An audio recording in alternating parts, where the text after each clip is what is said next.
ഇന്നിവിടെ ഒരു കൊച്ചു കഥയാണ് പറയാൻ പോകുന്നത്. എല്ലാവർക്കും കഥ കേൾക്കാൻ ഇഷ്ടമല്ലേ? കഥയുടെ പേര് രണ്ടു കാക്കകൾ. ചിന്നുകാക്കയും മിന്നുകാക്കയും വളരെ നല്ല കൂട്ടുകാരായിരുന്നു.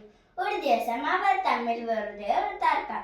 ഞാനാ നിന്നെക്കാൾ മിടുക്കി. അല്ല, ഞാനാണ് മിടുക്കൻ. അല്ല, ഞാൻ തന്നെ മിടുക്കി. ആരറിഞ്ഞു?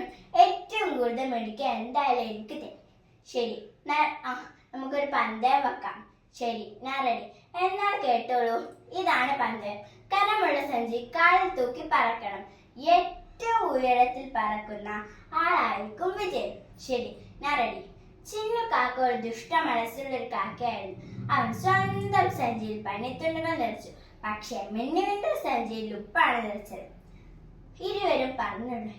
ചിന്നു മിന്നുവിനേക്കാൾ ഉയരത്തിൽ പറന്നു.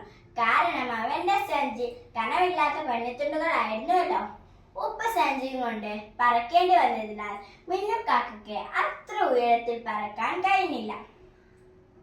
കാക്കകൾ പറന്നു തുടങ്ങി. അല്പസമയം കഴിഞ്ഞപ്പോൾ മഴ ചാറാൻ തുടങ്ങി. ചിന്നുവിന്റെ സഞ്ചിയിലെ പന്നിത്തുള്ളികൾ മരത്തുള്ളികൾ വീണ് നനഞ്ഞു കുതിർന്നു. അതോടെ സഞ്ചിയുടെ ഭാരം കൂടി. മിന്നുവിന്റെ സഞ്ചിയിലെ ഉപ്പാകട്ടെ മഴവെള്ളത്തിൽ അലിഞ്ഞു പോവുകയും നല്ല ഉയരത്തിൽ പറക്കാൻ കഴിയുകയും ചെയ്തു. അങ്ങനെ ഈ പന്തയത്തിൽ മിന്നുകാക്ക വിജയിച്ചു. ദുഷ്ടനായ ചിന്നുകാക്ക ഇതിൽ നിന്നൊരു പാഠം പഠിച്ചു. എന്താണെന്ന് അറിയണ്ടേ? മറ്റുള്ളവരെ ചതിച്ചുകൊണ്ട് നമുക്കൊരിക്കലും വിജയിക്കാൻ സാധിക്കില്ല. എപ്പോഴും സത്യം മാത്രമേ വിജയിക്കൂ.